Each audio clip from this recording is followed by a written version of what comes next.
성부와 성자와 성령의 이름으로.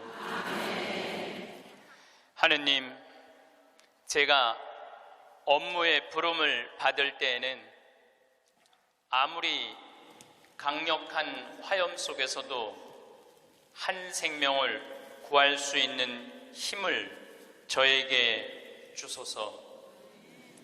너무 늦기 전에 어린아이를 감싸 안을 수 있게 하시고 공포에 떨고 있는 노인을 구하게 하소서.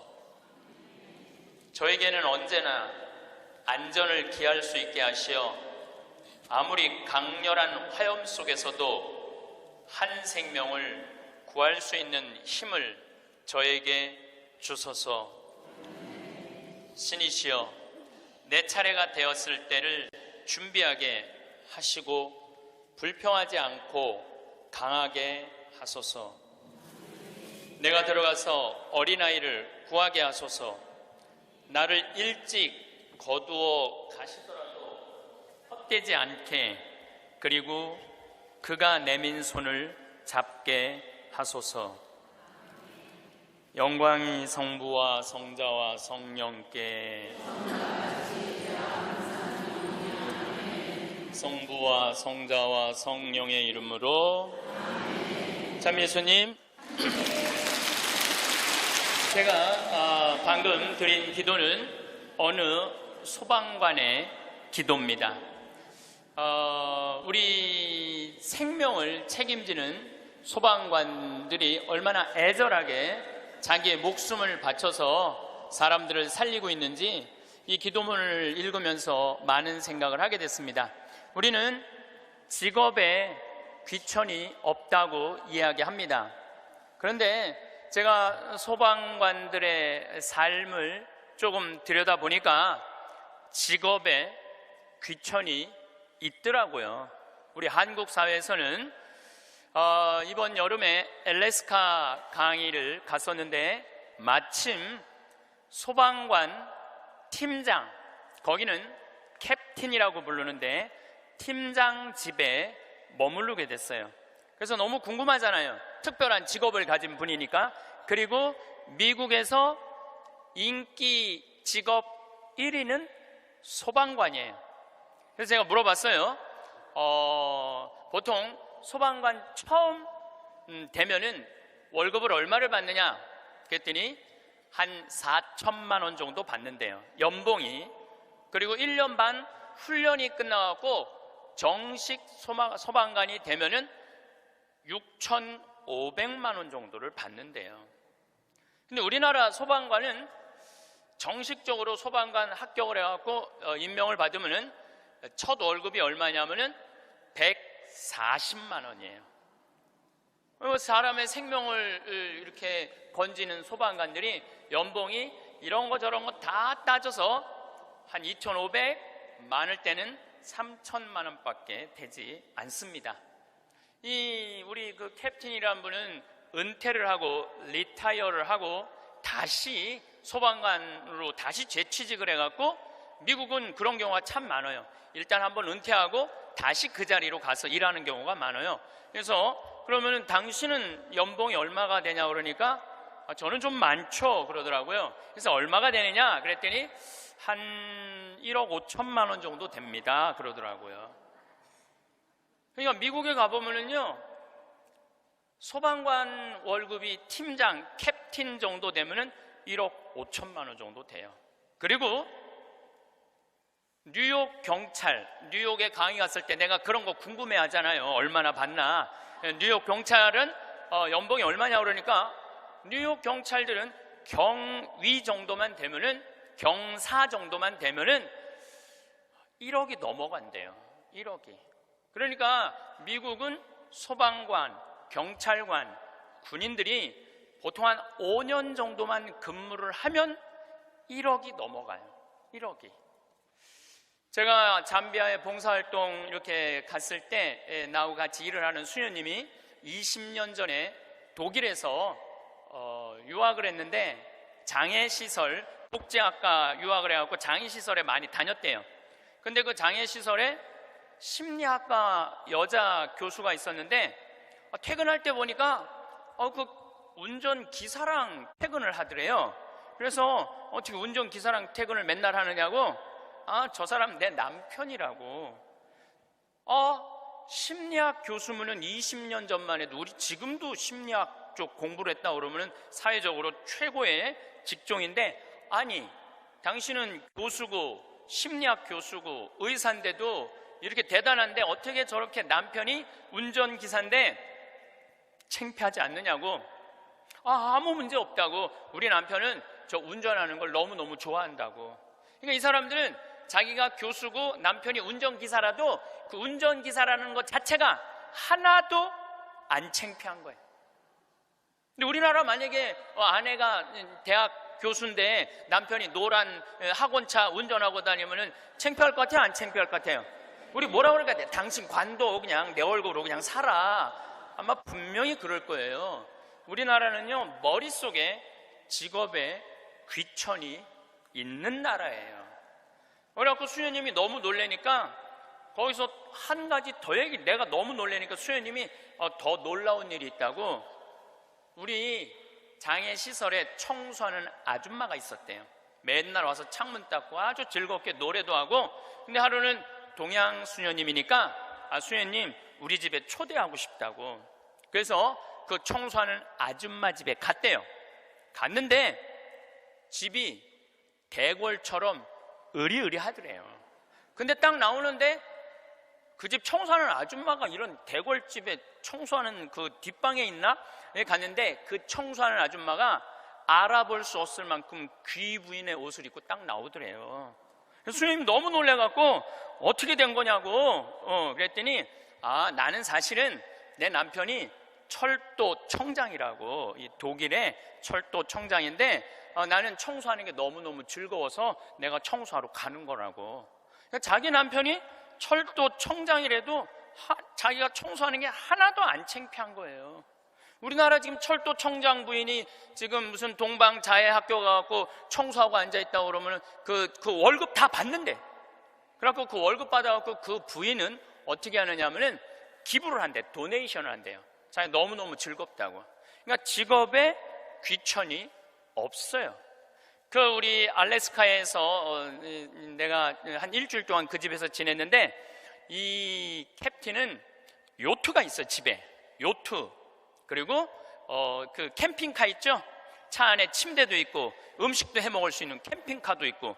그래서 나하고 동갑이에요. 또 그 친구가 신부님 여행 가자 그래서 정말로 요트도 타보고 캠핑카도 타보고, 우리나라의 소방장 정도, 팀장 정도인데 그렇게 행복하게 잘 살고 있더라고요. 근데 우리나라 사람들 머릿속에는 행복의 등식이 뭐냐면은 1등, 서울대, 판검사, 행정고시 봐갖고 사무관, 국회의원, 이게 행복의 공식이야. 그래서 막 청소를 한다든가 소방관을 한다든가 경찰관을 한다든가 그런 거 들떨어진 애들이 하는 거라고 생각을 하고 있는 거야. 그리고 실질적으로 월급도 어떻게? 아주 적고. 우리나라 국회의원들은 1년에 월급이 한 1억 한 3천만 원 정도 돼요.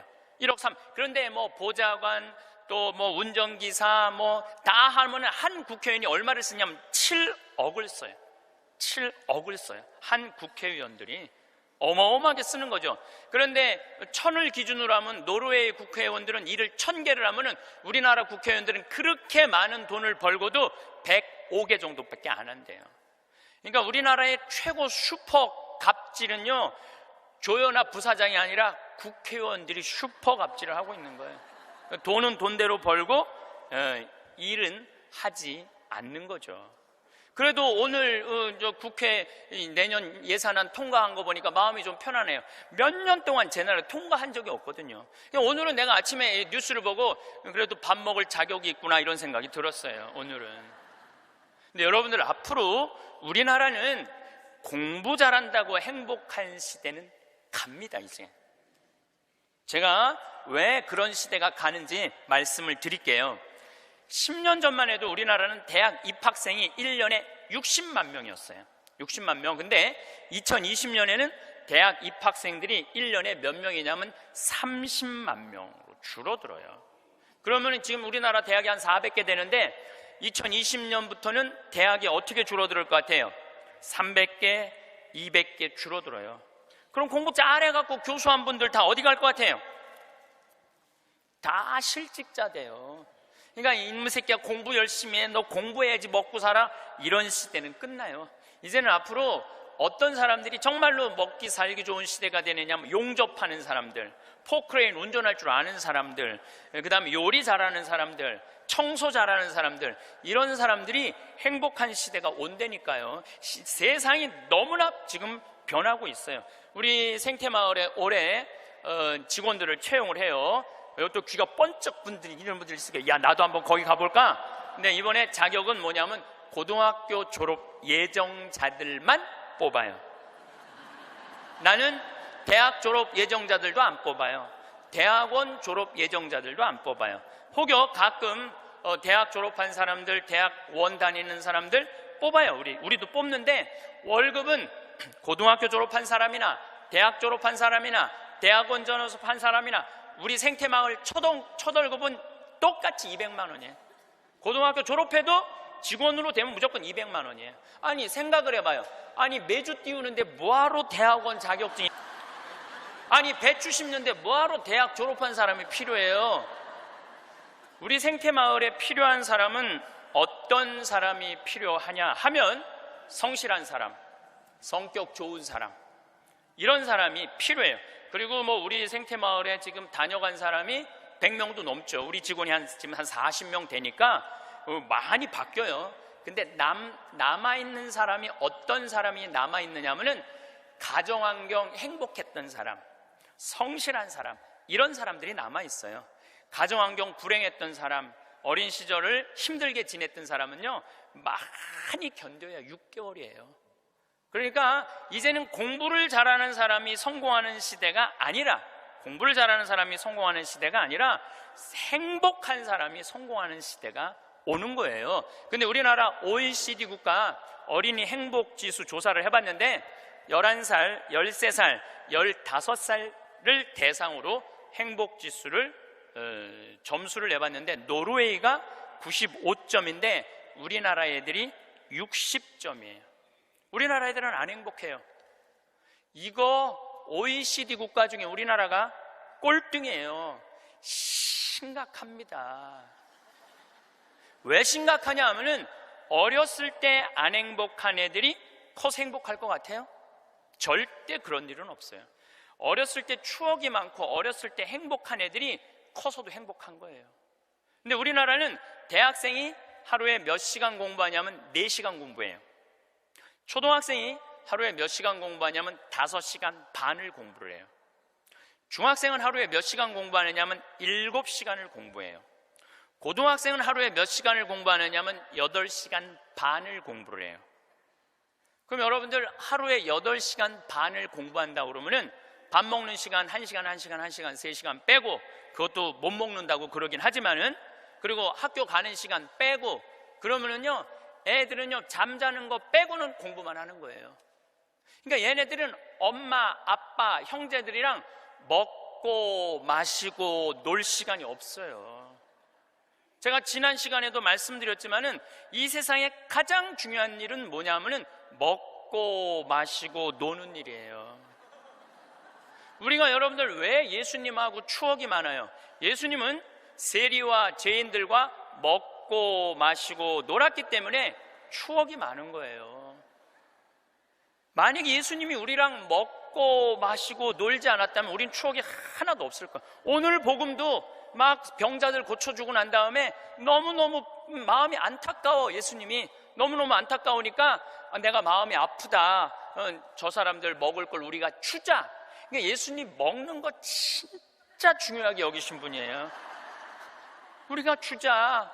없습니다. 아무것도 빵 몇 개하고 물고기 몇 개밖에 없습니다. 그래도 너희들이 줘라. 다 줘서 배불리 먹여서 보내신 분이 예수님이에요. 그러니까 성서에 보면 먹는 얘기 참 많이 나와요. 예수님 첫 기적도 가나의 혼인잔치에서 먹는 얘기죠. 그렇죠? 세리네 집에 가서 먹었죠. 자케오네 집에 가서 먹었죠. 사마리아 여인하고는 우물가에서 물 먹으면서 얘기했죠. 그러니까 먹고 마시고 노는 일은 참으로 중요한 일이에요. 그럴 때 추억이 많은 거예요. 근데 우리나라 초등학교, 중고등학교 아이들은 엄마 아빠랑 먹고 마시고 놀 일이 없어요. 그러니까 커서도 엄마 아빠하고 추억이 하나도 없는 거예요. 행복했던 순간도 없고. 미국 애들은, 초등학교 애들이, 우리나라 애들은 5시간 반 공부하는데 미국 애들은 초등학교 애들이 하루에 몇 시간 공부하느냐면 2시간 반 공부해. 그러니까 이거는 공부하는 흉내만 내는 거야. 그 얘네들은 계속 먹고 마시고 노는 거예요. 계속. 제가 미국 강의를 가보면은요, 얘네들이 하는 거는 정말로 먹고 마시고 노는 일이에요. 유럽, 북유럽 애들은 말할 것도 없고 학교 가서도 계속 놀아요. 우리처럼 학원 가갖고 영어, 수학 막 계속 뭐 글쓰기, 뭐 웅변 그런 거를 하는 게 아니라니까요. 그런데 놀랍게도 핀란드 고등학생은 하루에 4시간 공부하는데 우리나라 애들은 하루에 8시간 반을 공부를 해요. 그런데 수학 점수가 핀란드 애들은 544점이고 우리나라 애들은 542점이에요. 4시간 공부하는 애들하고 8시간 반 공부하는 애들하고 수학 시험을 보는데 누가 더 잘 보느냐면은 핀란드 애들이 훨씬 잘 본다는 거예요. 이게 무슨 얘기냐면 여러분들이 자녀들 학원 보내는 거 다 쓸데없는 데다 보내고 있는 거예요. 그 시간에 애들이 학원 가서 뭐 할 것 같아요? 휴대폰 갖고요, 게임하고 친구들하고 노는 거예요. 그 시간에 애들 학원 가 있다고 여러분들이 그걸 교육이라고 생각하는 이 대한민국이 불행한 거죠. 그 시간에 엄마 아빠랑 맛있는 음식 만들어 먹고 손잡고 소풍 다니고 눈 바라보고 같이 놀았다면은 걔네들은 건강하게 살았을 거예요. 근데 엄마 아빠하고 그랬던 적이 하나도 없어. 여러분들 사람이 커서요, 어렸을 때 가장 기억에 많이 남는 게 뭔지 아세요? 엄마가 맛있는 음식 해줬던 거. 이게 가장 기억에 많이 남는데요. 그리고 가장 행복했던 순간이 뭔지 아세요? 엄마가 맛있는 거 해준 거 너무 맛있게 먹은 거. 그게 가장 행복한 순간이래요. 근데 우리나라 대한민국의 청소년들은 엄마가 맛있는 거 해준 거 먹은 기억이 없어요. 학교 다니느냐고. 그러니까 애들이 행복하지 않은 거죠. 애들은 그냥 서울대학 가야 되니까 경쟁을 해야 돼. 서울대학 가야 돼. 놀 시간이 어딨어. 여러분들 토끼와 거북이 얘기 아세요? 이거 참 웃기지도 않는 얘기 여러분들이 알고 있는 거예요. 왜냐하면 토끼하고 거북이하고 시합을 했는데 어떻게 거북이가 이겨요? 말도 안 되잖아요.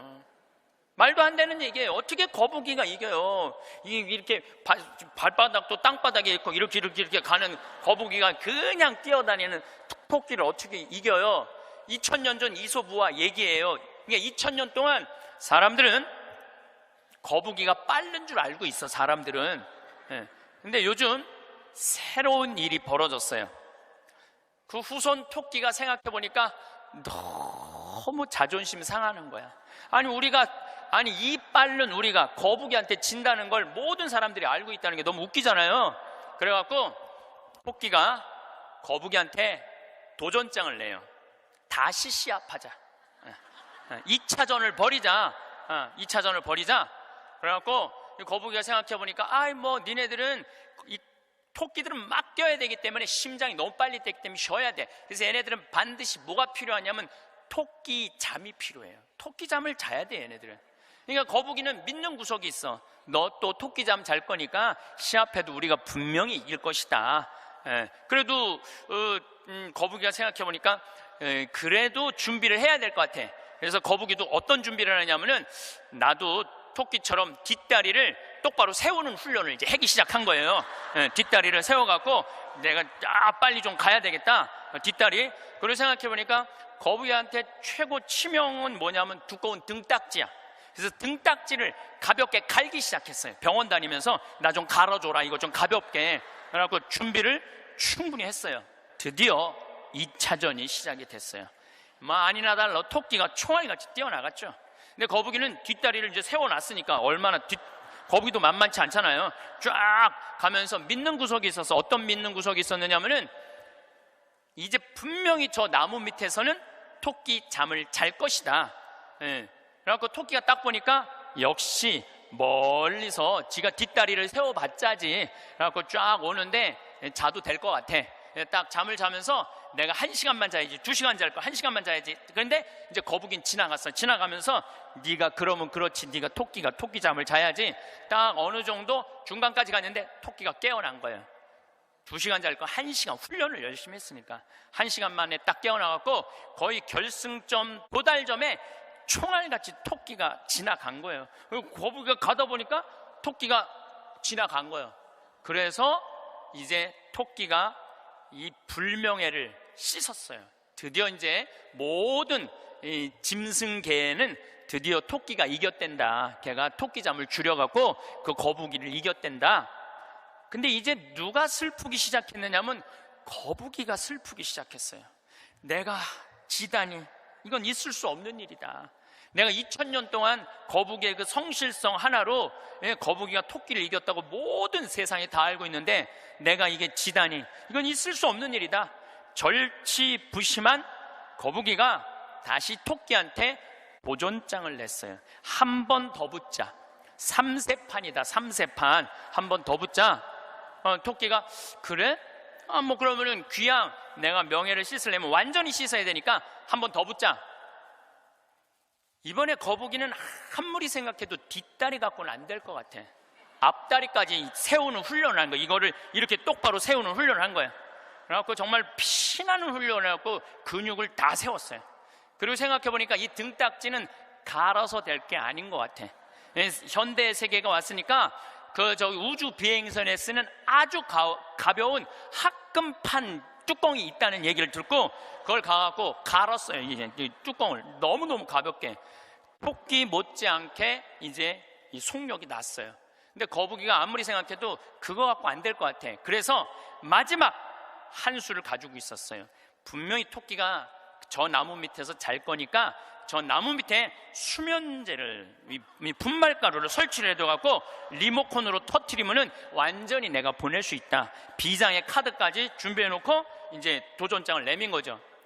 토끼는 아무리 생각해도 이번에 지면은 이 다시는 회복할 수 없을 것 같아요.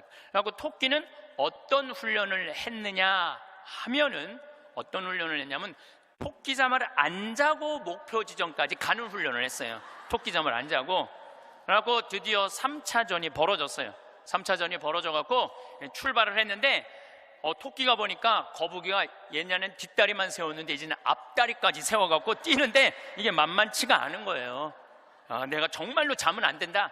죽어라고 뛰면서 나무 밑에 도착했는데 너무 졸렸지만 그걸 극복하고 뛰어갔어요.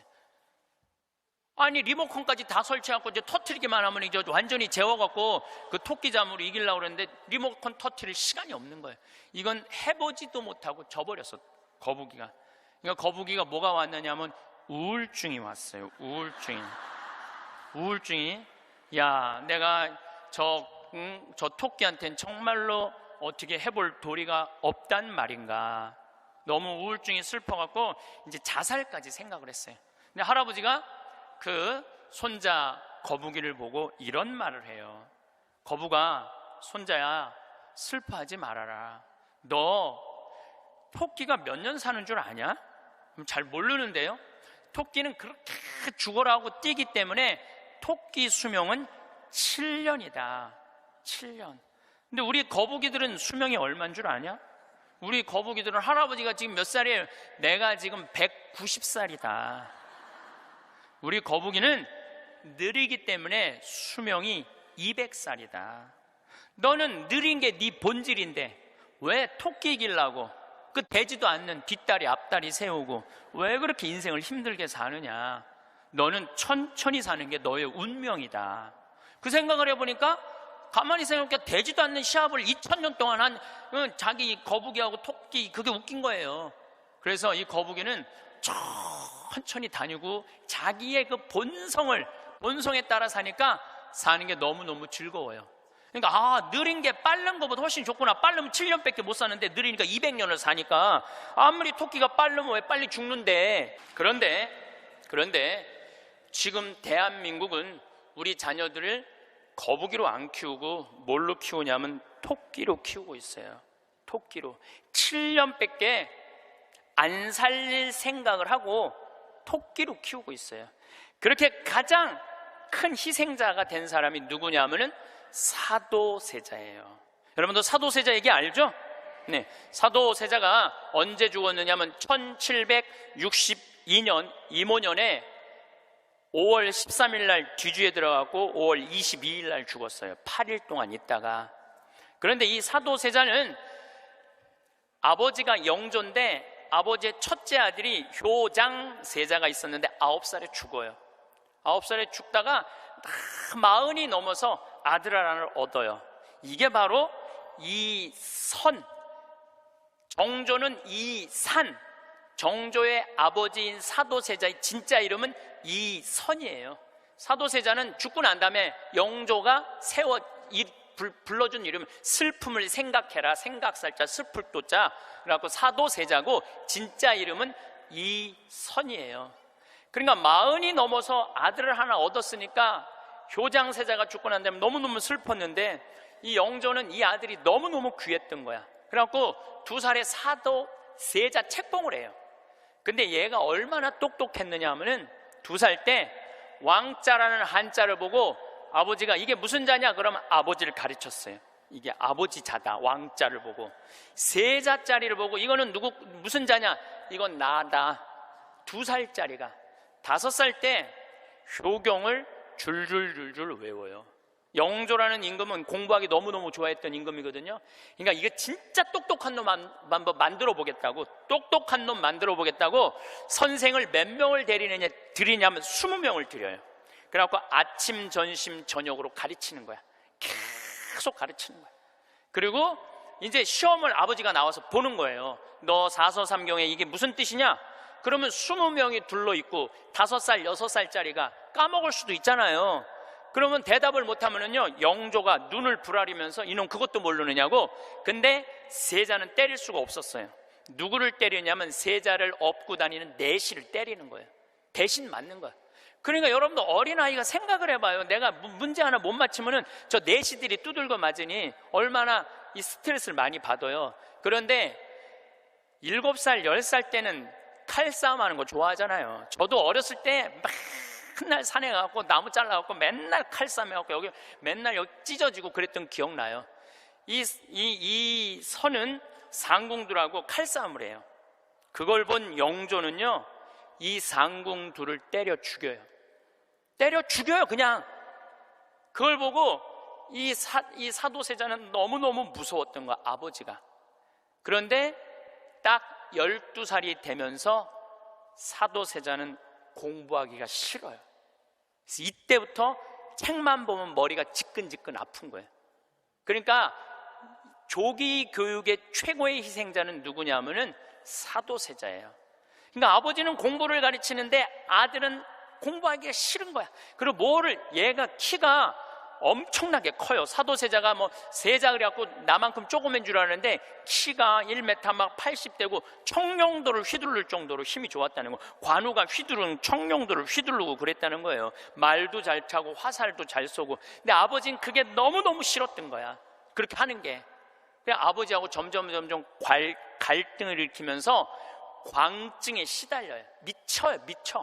미쳐갖고 나중에는 마지막에 자기가 데리고 있었던 시종들 100명을 죽여요. 마음에 안 들면 칼로 쳐 죽이는 거예요. 나중에 무당하고도 살고 비구니 스님하고도 살고 도저히 아버지가 컨트롤할 수 없을 정도로. 엄마도 해경궁 홍씨도 자기 남편을 컨트롤할 수 없어요. 그래서 결국은 죽일 수밖에 없었던 거예요. 이게 사도세자의 슬픔이에요. 이게 조기교육의 희생자예요. 조기교육의 희생자. 그런데 이 사도세자도 내가 보기엔 딱 7년 만에 돌은 거야. 토끼처럼 7년 만에 돌은 거예요. 근데 여러분들도 초등학교 1학년 때부터 애들 어떻게 해요? 영조가 20명 선생 된 거나 여러분들이 학원 애들 10개, 12개 보내는 거나 다를 바 하나도 없어요. 애들 미치게 만드는 거예요. 그러면은 언제까지가 애들이 엄마가 시키는 대로 따라하느냐면 중학교 1학년 때까지는 딱 시켜요. 해요. 근데 딱 그 7년이 지나고 나면 애들 눈빛이 쫙 꺾어지기 시작해요. 예. 중학교 2학년만 되면은 눈빛이 싹 돌아가기 시작해요. 돌아가기 시작하면 그때부터 애들은 미치는 거예요. 근데 여러분들 이게 웃을 일이 아니에요. 그 미치는 애들이요 한둘이 아니에요. 참 많아요. 그럼 이때부터는 엄마도 컨트롤이 안 되는 거예요. 아버지도 컨트롤이 안 되는 거예요. 그 얘는 행복했던 순간이 하나도 없었던 거야. 행복했던 순간이 없기 때문에 이때부터는 엄마한테 소리 지르고 물건 던지고 심지어는 엄마를 때리는 아이들도 참 많습니다. 이 엄마들은 어디 가서 얘기도 못해요. 얘기도 못해. 중학교 2학년, 3학년 되는 애한테 맞는다. 자식이 무서워서 벌벌벌벌 떠는 부모들이 참 많습니다. 그럼 얘가 미치게 만드는 장본인이 누구예요? 엄마들이에요. 엄마들이 얘를 미치게 만드는 거예요. 미쳐갖고 이제 애가 이렇게 뛰고 저렇게 뛰면 나한테 데리고 와요. 그러면 얘네들 눈빛이 싹 돌아간 걸 내가 봐요. 그럼 상담을 해보잖아요. 그럼 걔네들이 나한테 하는 얘기가 자기는 초등학교 때 자기 자유시간이 하나도 없었다는 거예요. 자유시간 하나도 없이 엄마가 이 학원 가라면 저 학원 가고 저 학원 가고 저 학원 가고 그래서 자기 미치겠다는 거예요. 막 속에서 불이 일어난다는 거예요. 불. 이 사도세자가 뭐라 하냐면 자기 속에서는 울화증이 일어났다. 울화증이. 만약에 영조가 사도세자가 그렇게 무기신식이라는 무에서도 편해요. 사도세자가 그만큼 똑똑한 사람이었고 만약에 영조가 이 아들을 정말로 청룡도도 마음대로 하게 하고 창, 활, 말 다 잘 탔거든요. 그렇게 키웠다면 우리나라는 광개토왕 대왕만큼 훌륭한 군주, 강력한 군주를 18세기에 모실 수 있었을 거야. 사도세자가 죽고 난 다음에 정조가 임금이 됐잖아요. 권력 기반이 취약했어요. 그 다음에 정조가 1800년에 죽고 순조, 헌종, 철종, 고종 다 7살, 10살, 18살, 17살짜리들이 왕 되면서 조선은 끝난 거예요. 여러분들도 지금 가만히 생각해봐요. 지금 내가 하나 둘 가지고 있는 애 공부 그렇게 시켜갖고 미쳤어. 그렇게 미쳤어? 그러면요 그 집안은요 나중으로도 희망이 없는 집안이에요. 그리고 참 고치기 힘든 병이 뭔지 아세요? 정신병이에요. 제가 수많은 사람들을 만나면서 수많은 아이들을 만나면서 가장 고치기 힘든 병이 정신병이에요. 우울증이라든가 조울증이라든가 이렇게 걸린 사람들은 평생 병원에 들락날락하고 평생 약 먹다가 결국은 그렇게 죽는 거예요. 근데 자기 자식을 뒤주에 가둬서 죽이지는 않지만 여기 있는 분들 중에 뒤주에 가둬서 죽일 사람은 없지만은 그렇게 미치게 만드는 부모들이 참 많다는 거예요. 미치게 만드는 거예요. 그놈의 1등 병 때문에. 여러분들 초등학교 때 막 뛰어노는 애 중에 미치는 애들은 없어요. 초등학교 때 막 엄마 아빠랑 같이 뛰어놀고 들로 산으로 뭐 친구들하고 어울리고 엄마 아빠하고 먹고 마시고 논 아이들 중에 미치는 애들은 없어요. 어떤 애들이 미치냐면 되지도 않는, 머리 돌아가지도 않는 책상에서 학원에서 시달리면서 미치는 애들이 많은 거죠. 거북이가 등딱지 합금으로 바꾸듯이 자식 영어 발음 좋게 한다고 혀 이렇게 늘리는 수술하고 초등학생들한테 10개씩 학원 다니게 하는 일이 자식 미치게 만드는 일이에요. 이렇게 얘기해요. 엄마 나 왜 이렇게 공부해야 돼? 너 1살서부터 30살 때까지 열심히 공부해서 나중에 행복하게 하려고 그래. 나중에 행복한 건 없어요. 행복하려면 언제 행복해야 돼? 지금 행복해야 돼요. 지금 행복하지 않는 애는 나중에도 안 행복해요. 여러분들도 마찬가지입니다. 많은 분들이 나는 이제 아파트도 사놓고 애들 결혼도 시켜놓고 내가 이제 60살서부터 나중에 행복해야지. 그런 분은요 떨커덕 오늘 아침에도 내가 나오면서 암 걸린 분 안수기도를 해주고 나왔는데 내 손에서 안 나와도 안수를 받고 싶다 그래서 내가 해주고 왔어요. 내 손에서 안 나와도 안수를 받고 싶다 그래서 해주고 나왔는데 자매님 보니까 굉장히 건강한데 무슨 암 말기래요. 대개 우리는요 나중은 안 기다려요. 그러니까 행복하려면 언제 행복해야 돼? 지금 행복해야 돼. 지금 맛있는 거 사 먹으려면 언제 사 먹어? 지금 사 먹어야 돼. 나중에 사 먹지 말고. 경치 좋은 데 가려면 언제 가야 돼? 지금 가야 돼. 지금. 나중에 가지 말고. 근데 우리는 애들한테 이렇게 얘기한단 말이에요. 너 1살서부터 30살 때까지 고생해야지 나중에 행복하다는 거. 이제는 1살서부터 30살까지 공부 죽어라 해도 행복한 시대는 갔어요. 이제 교수 돼도요 일자리 치열합니다. 지금 변호사들, 노는 변호사들 수두룩하게 많습니다. 이제는 머리로 사는 애들이 행복한 세상이 오는 게 아니라 몸으로 사는 애들이 행복한 세상이 다가오고 있어요. 나는 어제도 우리 직원이 저녁에 이제 대전에서 강의 끝나고 들어갔는데 고등학교 졸업하고 군대 갔다 와서 대학교 다니다 때려치고 우리 집에 왔어요. 내가 이렇게 물어봤어요. 이리 와봐라. 너 오늘 이 강의 준비하면서 네가 지금 대학교 4년을 다녔으면 얼마를 대학에다가 쏟아 넣을 것 같아? 1억 쏟아 넣는데 1억 쏟아 넣지? 근데 너 이제 대학 안 다니니까 1억은 이제 모아놓은 거 아니야? 그럼 그 1억 너한테 안 쏟아놓으면 엄마는 그 돈 갖고 뭐 할 것 같아? 엄마는 노후대책연금 붓겠죠. 그래, 엄마는 노후대책연금 붓고 넌 1억 저축하고 벌써 니네 집은 2억 벌은 집이다. 대학을 안 다니면 안 다닐수록 돈을 버는 거다. 근데 너 지금 내가 이번에도 월급을 한 1년 안 됐는데 30-40만 원 올려줬어요. 우리는 5년만 근무하면 무조건 300만 원씩 받을도록 내가 해주는 거예요. 그럼 너 지금 5년, 4년 근무하면 너 1억 모은다. 기숙사에서 먹고 자고 쓸 일도 없고 거기는 해만 떨어지면 돈 쓸 데도 없어요. 너 그러면은 4년 동안 딴짓 안 하고 착실히 돈 벌으면 너 1억 버는 거야. 그럼 넌 30 전에 2억짜리 아파트 살 수 있는 거야. 우리나라 지금 대학 나온 45만 명 졸업하는데 제대로 된 직장에 취직하는 숫자가 몇 명이에요? 5만 명밖에 안 돼요. 40만 명은 2년, 3년 빈둥빈둥거리고 심지어는 엄마 아버지가 애들 때문에 경비에 나가갖고 그거 해갖고 애들 생활비 대주고 뒷돈 대주고 그러고 있는 거예요. 그러니까 지금 여러분들 지금 대한민국에서 없애버려야 되는 건 내가 보기엔 대학이야. 대학만 없어지면 전부 일의 소중한 가치를 배우고 다 행복하게 살 수 있어. 아니 대학 졸업하고 딱딱딱 취직하면은 내가 왜 대학을 귀하게 여기지 않아요? 대학 졸업하는 애 거의 반 이상은 빈둥빈둥 놀고 있는데 그러니까 우리나라 할머니 60, 70 된 분은 쓸 머리 나쁜 몸으로 살 놈한테 돈 쏟아 넣느냐고. 세계 빈곤율, 노인 빈곤율이 우리나라가 1위예요. 1위. 돈이 없어요. 다른 나라 사람들은 나이를 먹으면 얼마나 럭셔리하게 사는데요.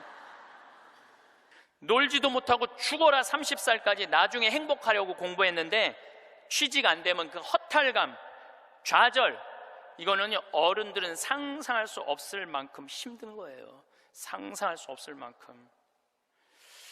한 3달 전에 아주 이쁘장한 여자아이가 절 찾아왔어요. 공부도 굉장히 잘하는 아이예요. 공무원 시험을 보는데 계속 3번인가 4번 떨어진 거예요. 너무너무 좌절감, 우울증에 시달려있는 아이예요. 날 찾아왔어요. 내가 얘기했어요. 꼭 공무원을 해야 되냐? 꼭 좋은 회사를 가야 되냐? 그냥 내가 즐겁게 일하고 그냥 행복하게 살면 되지 왜 그 힘든 목표를 세워놓고 계속 좌절감을 느끼느냐? 넌 좀 오늘을 좀 행복하게 살아라. 근데 이 친구가 며칠 전에 저한테 메시지 했어요. 신부님, 저 취직했어요. 너무너무 행복해요. 눈높이를 조금만 낮추면 우리는 지금 행복할 수 있는데 항상 나중에 행복하려고 눈높이를 너무 높여갖고 그것도 못하고 이것도 못하고 저것도 못하는 거예요. 그러니까 우리나라 애들 1살서부터 30살까지 안 행복해. 그럼 30살서부터 60살은 행복해요? 30살서부터 60살? 안 행복해. 왜 안 행복하냐면 이 30살서부터 60살은 자기 인생이 없어. 왜냐면 1살서부터 30살 된 자식들 뒷바라지 않느냐고 자기 인생이 없는 거야. 그러니까 자기를 위해서 학원을 다녀봤던 적이 없어. 30살서부터 60살들은 기타 학원을 다닌다든지 피아노 학원을 다닌다든지 꽃꽂이 학원을 다닌다든지 나처럼 필라테스 학원을 다닌다든지 자기를 위해서 이런 학원을 다녀본 적이 없어. 자기 인생이 없어. 오로지 자식 뒷바라지 않느냐고. 그래서 헬리콥터 맘이라고 그러잖아요. 자식들이 뺑글뺑글 따라다니는 거야. 초등학교 유치원 따라다녀, 초등학교 따라다녀, 중고등학교 따라다녀, 심지어는 대학까지 따라다닌다는 거예요. 그래갖고 커리큘럼 수업 과정 짜주군 엄마들 많아. 그리고 학점이 조금 나오면 교수한테 가서 따진다는 거. 우리 애 학점이 왜 요것밖에 안 주느냐고. 나중에 취직하려면 학점이 높아야 되는데. 군대도 뺑글뺑글한데요. 요즘 뭐 카카오톡이 돼갖고 엄마들이 애들 군대 생활을 볼 수 있대요. 그럼 애가 좀만 얼굴이 이상하면은 그 상사한테 그런대요. 왜 우리 애 얼굴이 이러느냐, 뭐가 문제가 있느냐. 그러니까 그 군대 가서도 엄마가 애를 책임져 주는 거야. 그래서 요새 군대 상사님들이요, 사병 돌보는 일보다 사병 엄마 돌보는 일이 더 바쁘대요. 심지어는 회사까지 따라다니는 거야. 애가 회사에 취직을 했는데 대리 진급을 못하면 부장한테 가서 따진다는 거. 우리 애가 뭐가 모자라서 대리 진급을 못하느냐고. 평생 자식주의를 뺑글뺑글 따라다니는 걸 뭐라고 그러냐면 헬리콥터 맘이라고 그래요. 헬리콥터 맘. 또 아버지들은 요즘은 많이 줄어들었지만 한동안은 기러기 아버지가 40만 명까지 있었어요. 40만 명 기러기 아버지가. 이 기러기 아버지들은요, 자식들을 한 달에 부인 것까지 하려면 700에서 1000만 원을 보내줘야 돼. 그러면은 보통 10년 정도 가 있으면요, 이 기러기 아버지는 10년 동안 인생이 하나도 없는 거예요. 자식도 없고 아내도 없고 돈도 없는데 뭐 돈만 버는 기계로 사는 거야. 그러니까 자기 인생을 못 사는 거. 30살서부터 60살들은 자기 인생이 없는 거예요. 근데 문제는 60살 때 30살 된 자식이 이렇게 말합니다. 엄마, 이제 엄마 인생 살아. 자기를 위해서 살아봤던 적이 없는데 내 인생을 살으라는 거야. 살 줄을 모르는데. 30살서부터 60살은 뭐 해야 되는 나이냐면요, 자아실현해야 되는 나이야. 자아실현이라는 게 뭐예요? 자기의 능력을 쓰는. 오늘 물이 없는데 여기 물을 하나 갖다 놓으면 내가 이 물을 안 먹었으면은 이 물은 자아실현하는 물이에요? 자아실현 안 하는 물이에요? 자아실현 안 하는 물이에요. 내가 먹어줘야지 자아실현이 되는 물이에요. 자아실현이 되는 물이에요. 여러분들이 샴푸를 하나 샀어. 그럼 샴푸를 사면은 그 샴푸를 한 방울까지 다 쓰면은 여러분들 기분 좋아요, 안 좋아요? 그 샴푸는 나한테 와서 자기 능력을 다 썼어요, 안 썼어요? 그럼 자아실현 한 거야, 안 하는 거예요? 자아실현 한 거죠. 내가 요즘 목욕 가방에 샴푸 하나 다니는데 요만큼 남았어. 그 짜서 쓸 때마다 기분이 너무 좋아요. 너 이제 자아실현 다 돼가는구나. 이제 자기 능력 다 썼으니까. 우리 사제관에 개가 한 마리 있어요. 문수라는 개가 있는데 얘가요, 딱 사제관에 도착하면은요, 총알같이 튀어나와요, 자기 집에서. 그리고 요만한 개가 내 가슴까지 뛰어 올라와요. 그리고 놀라운 거는요, 얘가 사제관에 신부들이 오면 안 물고 안 짖어요. 근데 여자들만 오면은 잡아 먹을 듯이 짖어요, 진짜로. 그리고 막 엉덩이고 허벅지고 다 깨물어요. 얘 자아실현 하는 게 자아실현 안 하는 게예요. 자아실현 하는 게예요. 근데 우리나라 30살서부터 60살 된 많은 분들은 자기 능력을 안 써요. 자기 능력을 안 쓰고 자식만을 위해서 살아요. 근데 60살서부터 엄마 인생을 살려고 그러면은 자기 능력이 뭔지를 모르는데, 그러니까 사는 게 재미가 하나도 없는 거야. 사는 게. 인생은요, 재미있어야 돼. 의미가 있어야 돼. 이 두 가지가 같이 가야 돼. 재미와 의미가 같이 가야 돼. 그런데 내가 기타를 잘 쳤다면 기타 치러 온 세상 돌아다니고, 꽃꽂이 했다면 온 성당에 꽃꽂이 하러 다니고, 뭐 춤췄다면 춤추러 다니고 이럴 텐데 나를 위해서 한 게 하나도 없는 거야. 그러니까 사는 게 재미가 없는 거야. 60살서부터 100살까지 어떻게 살아? 그러니까 우리는 1살서부터 30살도 안 행복하고 30살서부터 60살도 안 행복한 거야. 그럼 60살서부터 100살은 행복하냐? 이 얘기는 이제 다음 시간에 하도록 하겠습니다. 기도, 자녀를 위한 기도 바치겠습니다. 성부와 성자와 성령의 이름으로. 주님, 나를 고쳐주소서.